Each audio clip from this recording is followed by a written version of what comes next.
The silk tie under my pillow wasn't mine. I stared at the navy blue fabric with its pretentious gold pattern, my heart hammering against my ribs like a caged animal. Lisa was downstairs making her morning coffee, humming some tune I didn't recognize. The same woman who'd kissed me goodbye yesterday morning, who told me she loved me before heading to her law firm downtown. "Jack, you coming down for breakfast?" Her voice drifted up the stairs, sweet as poison. Before we dive deeper into this story, I have one small request. Please subscribe, drop a like, comment, and hit that hype button to boost this channel so more people can discover these incredible Reddit stories. I wrapped the tie around my fist, feeling the expensive material slide between my fingers. Hermes. The kind of tie that cost more than most people made in a week. The kind of tie my wife's brother-in-law, Richard Blackwood, wore to every family gathering while looking down his nose at my graphic design business. "Just a minute," I called back, my voice surprisingly steady. Richard Blackwood, Lisa's sister's husband, the investment banker who'd made it crystal clear from day one that I wasn't good enough for his precious sister-in-law. The man who'd suggested at last month's dinner party that Lisa deserved someone with real ambition while staring directly at me. I'd found his business card in Lisa's purse 2 weeks ago. She'd explained it away easily, something about investment advice, but investment advisors don't leave their ties under married women's pillows. My hands shook as I pulled out my phone and took pictures of the tie from every angle. Evidence. That's what my rational mind told me to collect, even as my heart shattered into 1,000 pieces. "Jack?" Lisa's voice again, closer now. Footsteps on the stairs. I shoved the tie under my side of the bed and grabbed a clean shirt from the closet. When she appeared in the doorway, coffee mug in hand, I was buttoning up my work shirt like nothing had happened. "You okay? You look pale." She stepped closer, and I caught a whiff of expensive cologne that definitely wasn't mine. Richard's cologne. The same stuff that had been choking me at family dinners for 3 years. "Just tired. Long night working on the Morrison account." The lie came easily. Too easily. Lisa nodded, already losing interest. "I'll be late tonight. Big case prep with the team." She kissed my cheek, her lips cold against my skin. "Love you." "Love you too," I whispered to her retreating form. But as I watched her walk away, her hips swaying in that designer skirt Richard had probably bought her, I realized I was looking at a stranger. The woman I'd married 5 years ago, the woman I'd built a life with, had become someone I didn't recognize. I waited until I heard her car pull out of the driveway before I retrieved the tie. The fabric felt different now, heavier, like it carried the weight of every lie, every fake smile, every "love you" that had rolled off her tongue while she was planning my destruction. My phone buzzed.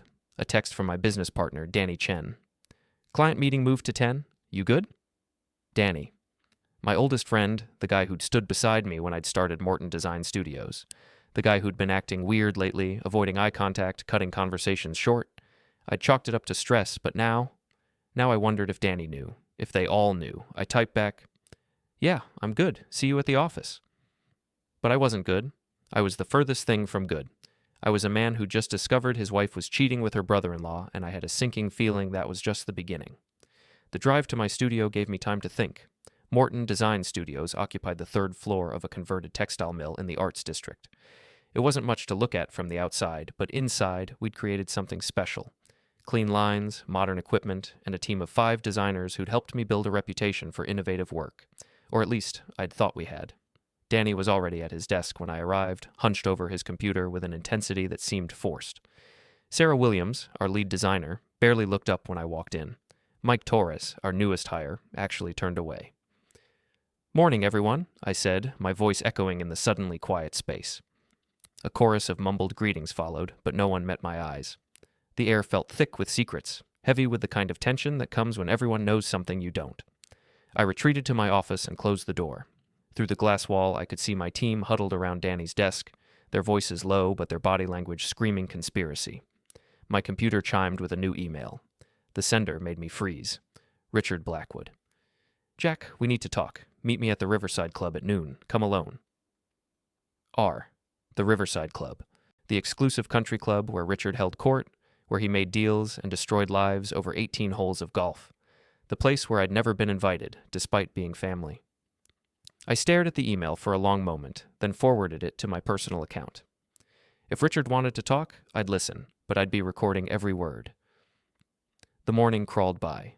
I tried to focus on client work, but my mind kept drifting to that tie, to Lisa's cold kiss, to the way my own team was treating me like a leper. By 11:30, I couldn't take it anymore.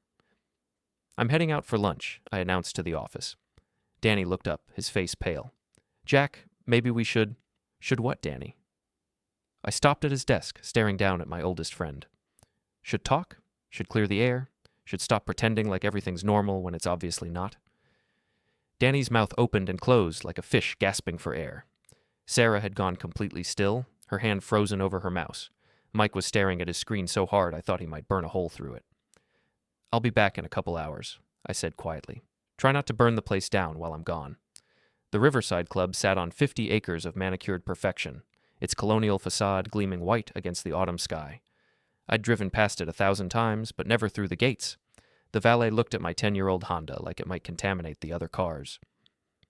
Richard was waiting in the bar, a whiskey already in his hand despite the early hour.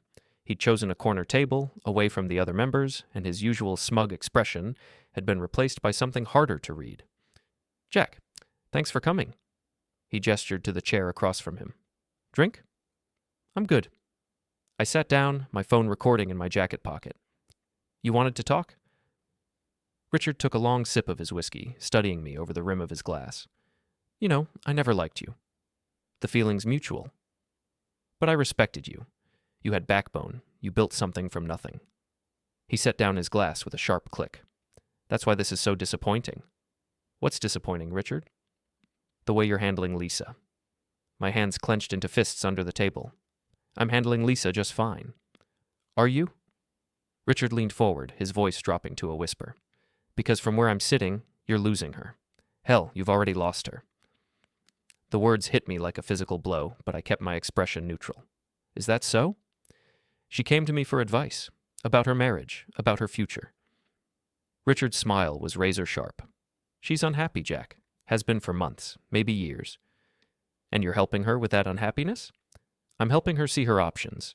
He signaled the waiter for another drink. "Lisa deserves better than a struggling artist in a converted warehouse. She deserves security, stability, a real future. She married me. She made a mistake." The words came out flat, matter of fact. "People make mistakes, Jack. The smart ones correct them before it's too late."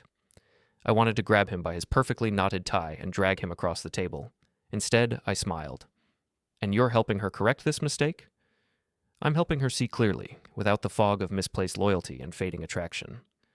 Richard's new drink arrived, and he raised it in a mock toast. "To clarity." "To clarity," I echoed, not lifting my water glass. We sat in silence for a moment, two predators sizing each other up. Finally, Richard leaned back in his chair. "She's filing for divorce next week. Thought you should know." The words should have destroyed me, should have sent me to my knees, begging for another chance.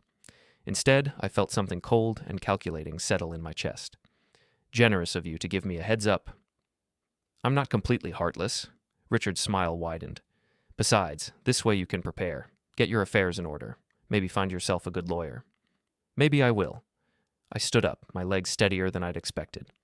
"Thanks for the drink, Richard, and the advice. Jack." His voice stopped me at the edge of the table. "Don't make this ugly. Lisa's been through enough." I turned back to look at him, this man who'd been screwing my wife while lecturing me about backbone and respect. "Don't worry, Richard. I wouldn't dream of making things ugly." But as I walked out of that club, past the judgmental stares and whispered conversations, I was already planning exactly how ugly things were going to get. The drive back to the studio gave me time to process Richard's revelation. Lisa was filing for divorce. My wife of 5 years, the woman I'd supported through law school, was throwing away our marriage for her sister's husband, but what really burned was the certainty in Richard's voice. Like it was already decided. Like I was just a minor inconvenience to be swept aside. I pulled into the studio parking lot and sat in my car for a moment, watching my team through the windows. They were animated now, talking freely without my presence. Sarah was laughing at something Danny had said. Mike was nodding along enthusiastically. My phone buzzed with a text from Lisa. "Working late again tonight. Don't wait up." I stared at the message, imagining her typing it while Richard watched, maybe while she was getting dressed in some hotel room. The thought made me physically sick. Another text. This one from Danny. "We need to talk when you get back." The pieces were falling into place, forming a picture I didn't want to see but couldn't ignore. I walked into the studio with my head high and my recording app running. "Danny, you wanted to talk?" My business partner looked like he was about to throw up. The rest of the team scattered to their desks, suddenly very busy with their work. "My office," Danny said quietly. I followed him into the small conference room we used for client meetings. Danny closed the door and drew the blinds, his movements jerky and nervous. "Jack, I don't know how to say this. Try the truth. It's usually a good starting point." Danny winced. "Richard Blackwood approached me last month. He had a proposition." "I'm listening." "He wants to buy out your share of the studio. He's offering serious money, Jack. More than we could make in 5 years. Danny's words came out in a rush. He said Lisa was worried about your financial future, that she wanted to make sure you'd be taken care of after the divorce. The room went very quiet. I could hear my own heartbeat, the hum of the air conditioning, the distant sound of traffic on the street below. "And what did you tell him?" "I told him I'd think about it." Danny couldn't meet my eyes. "Jack, this could set us both up for life. We could start over, do something bigger." "We?" I laughed, but there was no humor in it. "Danny, if Richard's buying my share, there is no we. There's just you, working for him. It's not like that." "It's exactly like that." I stood up, my chair scraping against the floor. "How long have you been planning this? How long have you all been planning this?" Danny's silence was answer enough. "The whole team's in on it, aren't they?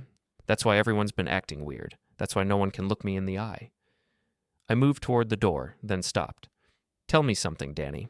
Are you doing this because you think it's a good business decision, or because you never believed in what we built here? Jack, please, answer the question." Danny finally looked at me, and I saw the truth in his eyes. Richard showed us the numbers, what we could be making with his connections, his resources. What we're making now, it's nothing compared to what we could have. What we're making now is honest work. It's ours. I opened the door, but I guess that doesn't matter when someone waves enough money in your face. I walked out into the main office space. Sarah, Mike, and the others looked up at me with expressions ranging from guilt to defiance. "I suppose you're all on board with Danny's new partnership?" Sarah spoke first. "Jack, it's not personal. It's just business. Right? Just business." I looked around the space I'd built from nothing, at the people I'd considered family. "Well, here's some business for you. I'm calling an emergency board meeting for tomorrow morning. As equal partner, that's my right." Danny had followed me out of the conference room. "Jack, what are you planning?" "I'm planning to remind everyone who actually owns this company." I grabbed my jacket from my office. "And Danny, you might want to read our partnership agreement again, especially the part about hostile takeovers." I left them standing there, probably already on the phone with Richard before I reached the elevator. The rest of the day passed in a blur of legal research and phone calls. I contacted my lawyer, a sharp woman named Patricia Hendricks, who'd handled the studio's incorporation. She agreed to meet me that evening after hours. "Jack, I have to ask," Patricia said as she reviewed the partnership documents. "Are you sure you want to fight this? Richard Blackwood has serious resources. He could make things very difficult for you." "He's already making things difficult for me. He's sleeping with my wife and trying to steal my business." I leaned back in her office chair, exhausted. "What are my options?" "Legally, you're in a strong position. The partnership agreement requires unanimous consent for any ownership changes. Danny can't sell to Richard without your approval." Patricia flipped through more pages. "But Jack, if your entire team is against you, running the business is going to be nearly impossible." "So I'm screwed either way?" "Not necessarily." Patricia set down the documents. "You could force a dissolution of the partnership. Liquidate the assets, split everything 50-50. It wouldn't give you the ongoing business, but it would prevent Richard from taking over." "Nuclear option." "Sometimes nuclear is the only option that works." I thought about it as I drove home. The house was dark, Lisa's car nowhere in sight. Another late night at the office or another night in Richard's bed. I poured myself a whiskey and sat in my home office staring at the photos on my desk. Lisa and me on our wedding day. The team at last year's Christmas party. Danny and me at the studio opening, both of us grinning like idiots. How had it all gone so wrong? My phone rang. Lisa. "Hey, honey. Just wanted to let you know I'll be even later than I thought. This case is really complex." "I'm sure it is." I took a sip of whiskey, savoring the burn. "Lisa, can I ask you something?" "Of course." "Are you happy? With us, I mean, with our marriage." The pause on the other end of the line stretched long enough for me to count my heartbeats. That's a strange question, Jack. Where's this coming from? Just wondering. It feels like we've been distant lately.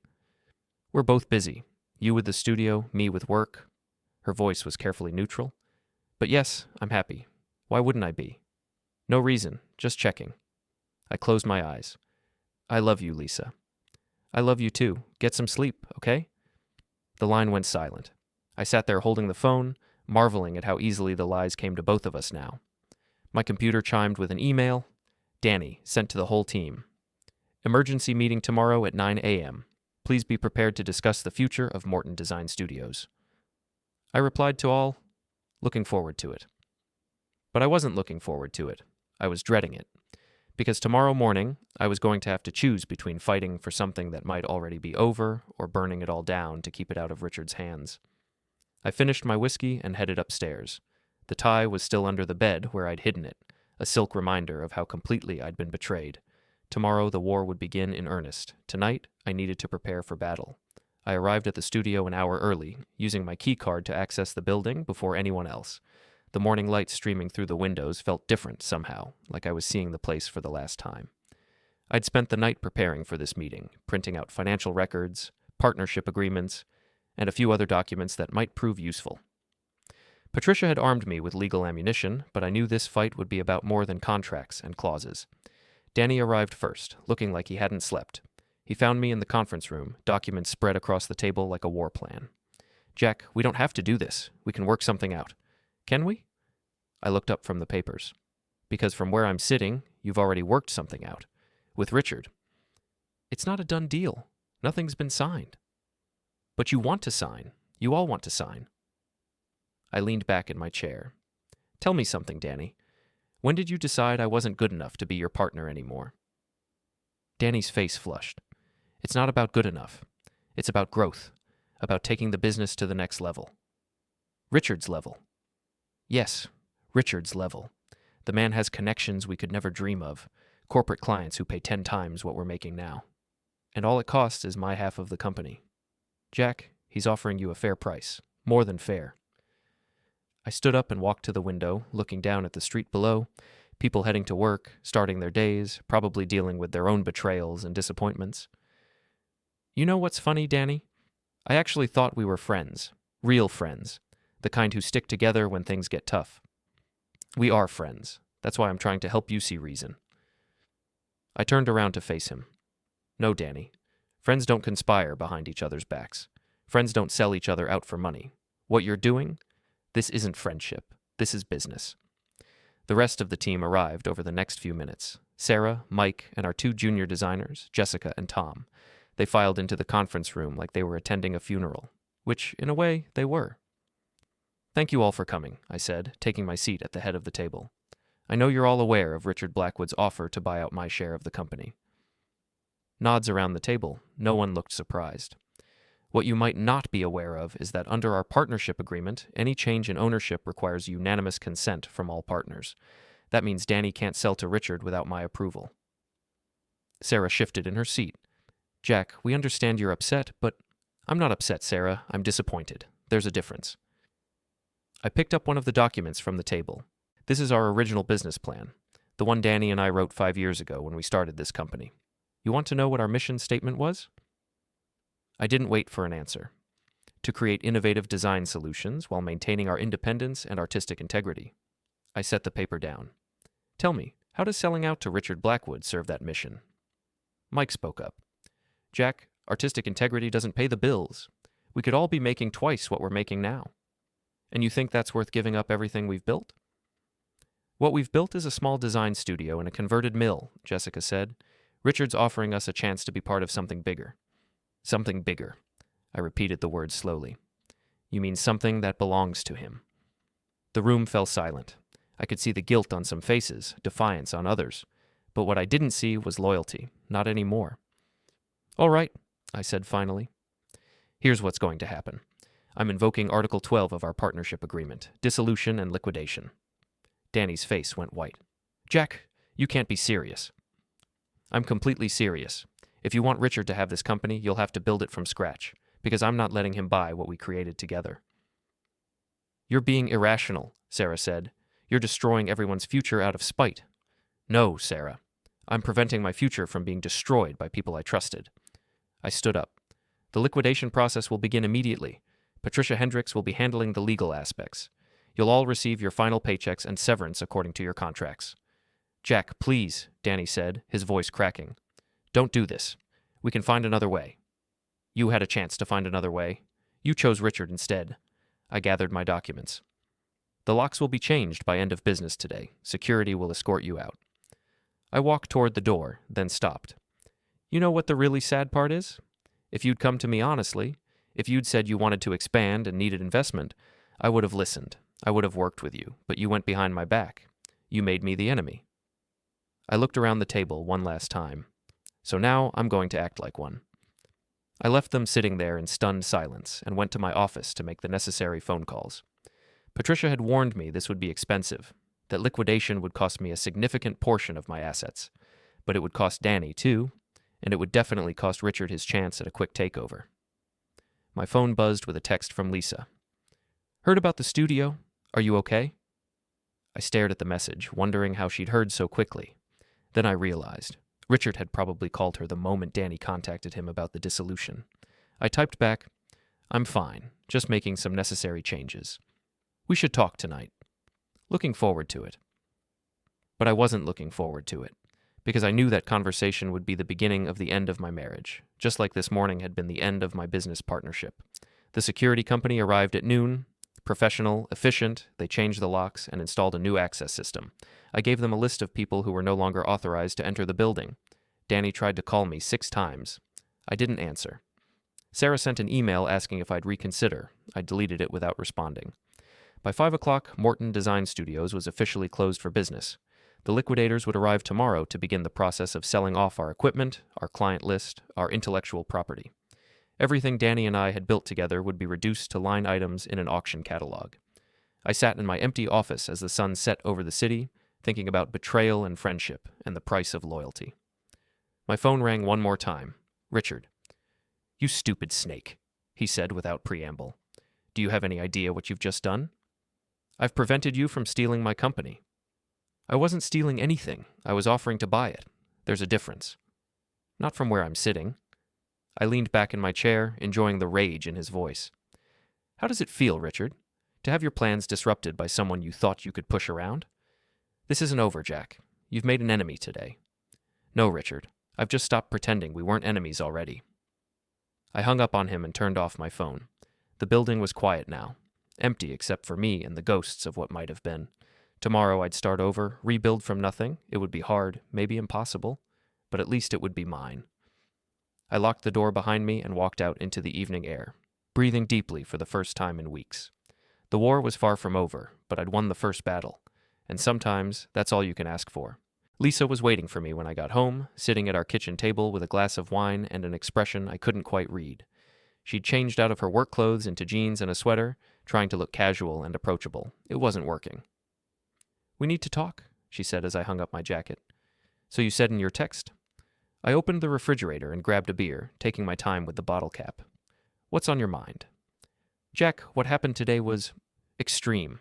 Danny called me. He's devastated. Danny called you. I took a long sip of beer, savoring the bitter taste. How interesting. I didn't realize you two were so close. Lisa's cheeks flushed slightly. He's your business partner. Was your business partner. He's concerned about you. Concerned about me, or concerned about his deal with Richard? The flush deepened. What deal with Richard? I sat down across from her, studying her face. Lisa was a good lawyer, which meant she was an excellent liar when she needed to be. But I'd been married to her for 5 years. I knew her tells. The deal where Richard buys out my half of the studio and Danny becomes his new business partner. The deal that would have made me a very wealthy ex-business owner. I leaned forward. The deal that's now completely impossible because I dissolved the partnership instead. You dissolved the partnership? Lisa's surprise seemed genuine. Jack, that's your entire livelihood. Yes, it is. Was. I finished my beer and set the bottle down with a sharp click. But sometimes you have to burn something down to keep it from being stolen. We sat in silence for a moment. Lisa was thinking, calculating, probably trying to figure out how this affected whatever plan she and Richard had cooked up. Jack, I know you're upset about the business, but taking it out on Danny and the others isn't fair. They were just trying to secure their futures.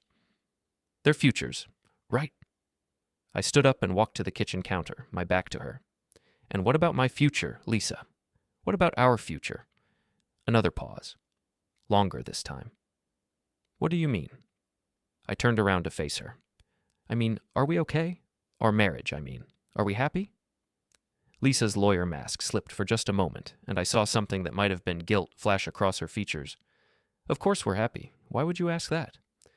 Because my business partner just tried to sell me out, my entire team conspired against me, and my wife seems more concerned about their feelings than mine. I moved closer to the table, because it feels like everyone in my life has decided I'm the problem that needs to be solved. Jack, you're being paranoid. Am I? I reached into my pocket and pulled out my phone. Because I'm starting to think there might be more going on here than just a business deal. Lisa's eyes fixed on the phone. What do you mean? Instead of answering, I walked upstairs. She followed, her footsteps quick on the hardwood stairs. I went straight to our bedroom and knelt down beside the bed. Jack, what are you doing? I reached under the mattress and pulled out the navy blue tie. Lisa went completely still. Recognize this? I held it up, letting the silk catch the light from the bedside lamp. It's yours, isn't it? No, Lisa, it's not mine. It's expensive. Italian silk, probably costs more than I make in a week. I stood up, the tie draped across my palm like evidence in a courtroom. It's the kind of tie Richard wears to family dinners. Lisa's face had gone pale, but her voice stayed steady. You think Richard left his tie in our bedroom? I think Richard left his tie under our pillow. There's a difference. Jack, that's insane. Why would Richard? Because he's sleeping with you. The words hung in the air between us like a loaded weapon. Lisa's mouth opened and closed, but no sound came out. I know, Lisa. I know about the affair. I know about the divorce papers you're planning to file. I know about the whole plan to push me out of my own life. I set the tie down on the dresser. The only thing I don't know is how long you've been lying to my face. Lisa sank down onto the edge of the bed, her lawyer composure finally cracking. Jack, How long? 6 months. The words came out as a whisper. It started 6 months ago. 6 months. Half a year of kisses that meant nothing, of I love yous that were just habit, of sharing a bed with someone who was planning my destruction. Why? The question came out rougher than I'd intended. Lisa looked up at me, and for a moment I saw the woman I'd married, vulnerable, uncertain, almost young. Because you gave up, Jack. You stopped trying. You stopped fighting for us, for your business, for anything that mattered. Tears started down her cheeks. Richard makes me feel like I matter, like I'm worth fighting for. So you decided to destroy my business and leave me for my brother-in-law. It wasn't supposed to happen like this. Richard was going to help you, give you a fresh start. The buyout money would have set you up for years. Set me up to watch you two build a life together with the pieces of mine. Lisa wiped her eyes with the back of her hand. Jack, I'm sorry. I never wanted to hurt you. But you did hurt me. You've been hurting me for 6 months. I sat down in the chair by the window, suddenly exhausted. Did you ever love me, Lisa? Really love me? Yes. I did love you. I do love you, in a way. She looked at her hands. But I'm not in love with you anymore. I haven't been for a long time. The honesty was like a knife between the ribs, sharp and clean and surprisingly final. So what now? I asked. Now I file for divorce. We divide our assets, sell the house, move on with our lives. Lisa's lawyer voice was back, professional and detached. It doesn't have to be ugly, Jack. We can be civilized about this. I laughed, but there was no humor in it. Civilized? Right. Like having an affair with my brother-in-law was civilized. Like conspiring to steal my business was civilized. I'm trying to make this as easy as possible for both of us. No, Lisa. You're trying to make this as easy as possible for you and Richard. I stood up. But here's the thing about burning bridges. Sometimes the fire spreads. What does that mean? I picked up the tie from the dresser and walked toward the door. It means you and Richard might have won this round, but the game isn't over. Jack, don't do anything stupid. I stopped at the doorway and looked back at her. Stupid? Like trusting my wife? Like believing in my friends? Like thinking loyalty meant something? Jack, I'll be staying at a hotel tonight. Tomorrow I'll start looking for an apartment. I held up the tie. You might want to return this to Richard. Tell him I said thanks for the evidence. I left her sitting there on our bed, in our bedroom, surrounded by the ruins of our marriage. The hotel room I checked into an hour later was small and impersonal, but it was honest. No lies, no betrayals, no silk ties under the pillows. Just me, alone with my anger and my plans for revenge. Because Lisa was wrong about one thing. The game wasn't over. It was just getting started. The divorce papers arrived 3 days later, delivered by a courier to my hotel room like a room service order I hadn't requested. Lisa was asking for half of everything. The house, my share of the studio liquidation, even my personal design portfolio. She was also asking for alimony. I called Patricia immediately. She's claiming you have greater earning potential as a business owner, Patricia explained over the phone. The fact that you dissolved the partnership actually works against you here. It looks like you destroyed assets out of spite. I destroyed assets to keep them away from her lover. Can you prove the affair? I thought about the tie, the recordings I'd made, the circumstantial evidence I'd been collecting. Maybe. Probably. Then we fight. Adultery still matters in this state, especially when it involves conspiracy to defraud a spouse of business assets. Patricia's voice was grim. But Jack, this is going to get ugly. Really ugly. Good. I'm tired of being the only one who's miserable. The first shot was fired 2 days later. I'd been meeting with potential clients, trying to rebuild my design business from scratch when my phone rang. Unknown number. Jack Morton? Speaking. This is Detective Ray Sullivan with the City Police. We need to talk to you about some allegations that have been made. What kind of allegations? Harassment, stalking, destruction of property. Can you come down to the station this afternoon? Richard's work. It had to be. I'd underestimated how quickly he'd move to discredit me. I'll be there in an hour, with my lawyer. Patricia met me at the police station, her expression serious. They're claiming you've been following Lisa, making threatening phone calls, vandalizing Richard's car. That's completely false. I believe you, but they have evidence. Photos of you outside Richard's office building, recordings of phone calls, security footage of someone keying his BMW. We sat in the interview room for 2 hours, while Detective Sullivan grilled me about my whereabouts on various dates and times.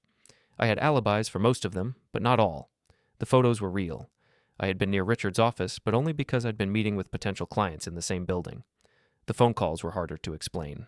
Someone had been calling Richard and Lisa from spoof numbers, making vague threats. The voice on the recordings was distorted, but it could have been me. The car vandalism was the worst part. Security footage showed a figure in dark clothing and a baseball cap keying Richard's BMW in his office parking garage. The person's face wasn't visible, but the build was similar to mine. Mr. Morton, Detective Sullivan said, I'm not arresting you today, but I strongly advise you to stay away from both Mr. Blackwood and your wife. Any contact should go through your attorneys. I understand. I hope you do, because if this escalates, if anything happens to either of them, you're going to be our first suspect. Patricia and I walked out of the station in silence. On the sidewalk, she turned to me with a worried expression. Jack, please tell me you didn't do any of those things. I didn't. I swear to you, I didn't. Then someone's setting you up, and they're doing a very good job of it. That night, I sat in my hotel room trying to figure out who would want to frame me. The list was depressingly short. Richard, Lisa, maybe Danny if he was angry enough about the studio dissolution. My phone rang. Danny. Jack, we need to meet. Tonight. I don't think that's a good idea. I'm supposed to avoid contact with anyone connected to the Richard situation. That's exactly why we need to meet. There are things you don't know, things about Richard that you need to hear. We met at Murphy's, a dive bar on the east side where neither Richard nor Lisa would ever set foot. Danny was already there when I arrived, hunched over a whiskey and looking like he'd aged 10 years in the past week. You look like hell, I said, sliding into the booth across from him. I feel like hell. Danny finished his drink and signaled for another. Jack, I screwed up. I screwed up bad. What are you talking about? Richard. The deal. Everything. Danny's hands were shaking. He never intended to honor the partnership agreement. He was planning to fire me as soon as he got control of the studio. I felt a cold satisfaction settle in my chest. How do you know? Because he told me. Yesterday, when he found out about the dissolution, he called me into his office and told me exactly what he thought of me and my small-time operation. Danny's laugh was bitter. Turns out, he only wanted the studio to shut down our competition with his other investments. Other investments? He owns 3 design firms already, bigger ones. He was going to merge our client list with theirs and close our operation entirely. Danny looked up at me with haunted eyes. We would have all been unemployed within 6 months. The irony was almost too perfect. So by dissolving the partnership, I actually saved your jobs. You saved us from being used and discarded. But Jack, there's more. Richard's not just angry about the business deal. He's obsessed with destroying you. He's been planning this for months. Planning what? Danny pulled out his phone and showed me a series of text messages. He's been documenting everything, every conversation, every meeting, every interaction. He's building a case to have you arrested. I scrolled through the messages, my anger building with each one. Richard had been planning my destruction long before the studio deal fell through. The affair with Lisa was just part of a larger scheme to eliminate me entirely. There's something else, Danny said quietly. The harassment allegations. I think Richard's behind them. What do you mean? The guy who keyed his car? I saw him leaving Richard's building that night, but he wasn't vandalizing anything. He was being paid. Danny leaned forward. Richard's setting you up, Jack. All of it. The phone calls, the stalking allegations, everything. The pieces fell into place with sickening clarity. Richard hadn't just stolen my wife and tried to steal my business. He'd been systematically destroying my reputation, my credibility, my freedom. Why are you telling me this? Because I owe you. Because I was an idiot who got played by a master manipulator. Danny finished his second drink. And because I'm scared. If Richard's willing to frame you for harassment, what's he willing to do to me for talking to you? We sat in silence for a moment. 2 men who'd been friends, then enemies, now reluctant allies against a common threat. What do you want me to do with this information? I asked. I want you to stop him, before he destroys both of us. Danny stood up, leaving money on the table. But Jack, be careful. Richard Blackwood is more dangerous than either of us realized. After Danny left, I sat in the bar for another hour, thinking about everything I'd learned. Richard wasn't just my wife's lover or a greedy businessman. He was a predator who'd identified me as a threat to his perfect life and decided to eliminate me entirely. But predators make mistakes when they get overconfident. And Richard had just made a big one by trusting Danny to stay quiet. I paid my tab and walked out into the night air, my mind already working on a plan. Richard wanted to play games? Fine. But he was about to learn that I could play them too, and I had nothing left to lose. 3 weeks later, I was ready. I'd spent every day since my meeting with Danny gathering evidence, building my case, and preparing for what would either be my vindication or my complete destruction. Patricia had helped me hire a private investigator, a former cop named Maria Santos, who specialized in corporate fraud and adultery cases. What we'd discovered was even worse than I'd imagined. Richard Blackwood wasn't just a cheating brother-in-law with a god complex. He was a criminal. The private investigator had uncovered a pattern of business fraud going back 5 years. Shell companies, embezzled funds, tax evasion, and at least 3 other cases where he'd systematically destroyed business competitors through false allegations and manufactured evidence. My case wasn't personal. It was just Tuesday for Richard. The good news, Maria told me over coffee in her office, is that we have enough evidence to bury him. The bad news is that he's got enough manufactured evidence to probably have you arrested first. So, what do? We force his hand, make him overplay it. Maria spread photos across her desk. Richard's weakness is his ego. He can't resist showing off, can't resist being the smartest guy in the room. We give him a target too tempting to ignore. What kind of target? You. Alone, vulnerable, apparently defeated. Maria smiled grimly. We're going to make him think he's won. The plan was risky, borderline insane, and absolutely perfect. I called Lisa that afternoon. Jack, you're not supposed to contact me directly. I know, but I need to see you, to talk. I made my voice sound broken, defeated. Please, Lisa, just once more. There was a long pause. Jack, I don't think that's a good idea. I'm not going to make trouble. I need closure. I need to understand how we got here. I took a shaky breath. I'm falling apart, Lisa. I can't eat, can't sleep. I just need to see you one more time. Another pause. Then, okay, but somewhere public, and just for a few minutes. We agreed to meet at Riverside Park, the same place where we'd had our first date 7 years ago. It was public enough to seem safe, isolated enough for privacy. And it was exactly where Maria's surveillance team would be waiting. Lisa arrived first, sitting on our old bench by the pond. She looked beautiful in the late afternoon light, and for a moment I almost forgot why I was there. Almost forgot the betrayal, the lies, the systematic destruction of my life. Almost. "Thank you for coming," I said, sitting down beside her, but not too close. "You look terrible, Jack." "I feel terrible." That part wasn't acting. "Lisa, I need to know something. Did you ever love me, really love me?" She was quiet for a long moment, watching the ducks on the pond. "Yes, I did love you. For a long time." "When did that change?" "Gradually, then all at once." She turned to look at me. "Jack, you stopped fighting for things. For us, for your business, for your dreams. You just accepted everything. Richard makes me feel alive again." "Richard's using you." Lisa's expression hardened. "You don't know Richard the way I do. I know he's married to your sister. He's leaving Caroline. We're going to be together, really together, as soon as this divorce is final." I almost felt sorry for her. Almost. "Lisa, there are things about Richard you don't know. Things about his business practices, his past relationships." "Stop, Jack. Just stop." Lisa stood up. "This is exactly why I can't be with you anymore. You can't accept that you lost. You have to make Richard the villain, make me the victim." "What if I told you I could prove Richard's been committing fraud, that he's done this before to other people?" "I'd say you're desperate and delusional." Lisa's voice was cold now, her lawyer mask firmly in place. "Jack, stay away from us. Stay away from Richard. Stay away from me. Move on with your life." She walked away without looking back, her heels clicking on the concrete path. I sat on the bench for another few minutes, partly for the surveillance team's benefit, partly because I needed a moment to process what I'd just heard. Lisa wasn't just Richard's victim. She was his willing accomplice. My phone buzzed with a text from Maria. "Got everything. Phase 2 starts now." Phase 2 was the dangerous part. That evening, I drove to Richard's office building and parked across the street, making sure the security cameras could see me clearly. I sat there for an hour, occasionally taking photos of the building with my phone. To any observer, I looked like a man conducting surveillance, building a case for harassment. The next morning, I repeated the performance outside his house, then outside the country club.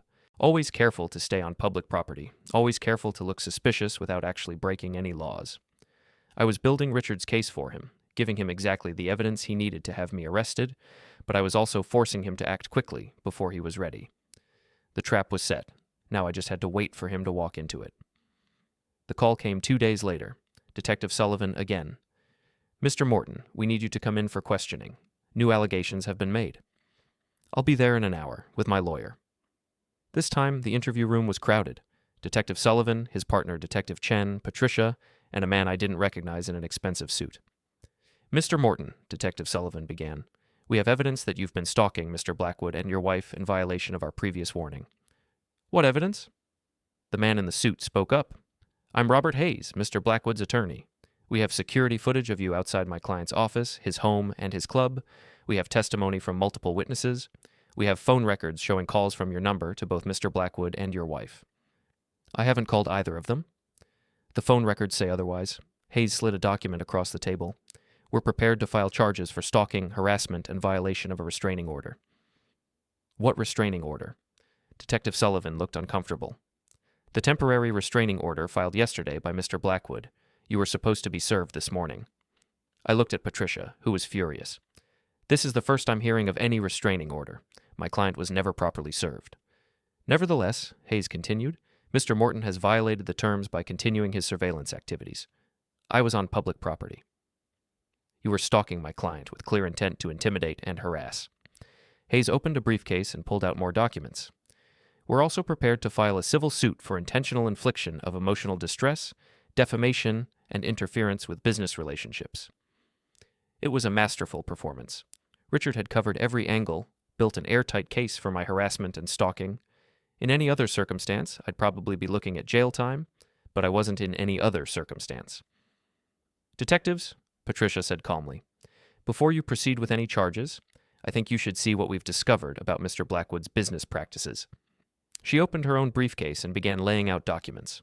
Financial records, corporate filings, bank statements, and sworn affidavits from Richard's previous victims. "What you're looking at," Patricia continued, "is evidence of a pattern of fraud, embezzlement, and false allegations spanning 5 years. Mr. Blackwood has used identical tactics against at least 3 other business competitors." Hayes went pale. This is completely irrelevant to the stalking charges. Is it? Patricia smiled. Because what we've discovered is that every single piece of evidence against my client has been manufactured.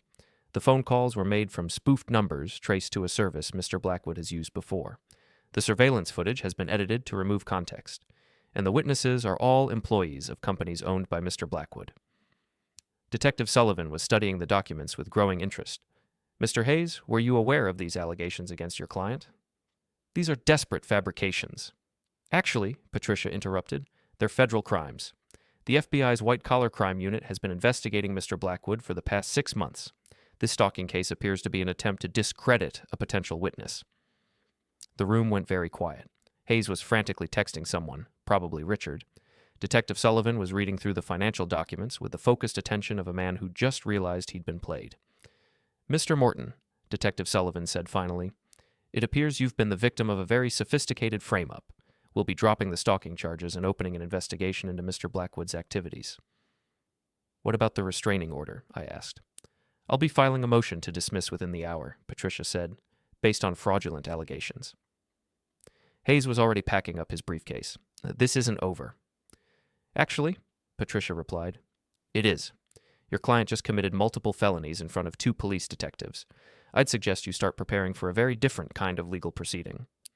As we walked out of the police station, I felt lighter than I had in months. The weight of Richard's lies, his systematic destruction of my life, was finally lifting. What happens now? I asked Patricia. Now Richard Blackwood discovers what it feels like to be on the wrong end of the justice system. She smiled. And you get your life back. My phone rang as we reached the parking lot. Lisa. Jack, we need to talk. Right now. I thought you didn't want to see me anymore. Please, it's important. Her voice was shaking. Richard's been arrested. I don't understand what's happening. I looked at Patricia, who nodded. All right, Lisa, let's talk. We met at the same park bench where our marriage had effectively ended a week earlier. Lisa looked like she'd been crying, her makeup smeared and her perfect composure completely shattered. They arrested Richard at his office, she said without preamble. FBI agents. They said he's being charged with fraud, embezzlement, conspiracy. Jack, what's happening? What's happening is that Richard Blackwood is exactly who I told you he was, a criminal who's been using you to destroy me. That's not possible. Richard loves me. I pulled out my phone and showed her the photos Maria's investigator had taken. Richard with other women, Richard meeting with known criminals, Richard in what appeared to be drug transactions. Lisa, you weren't his first affair. You weren't even his second. You were just the most convenient way to get to me and my business.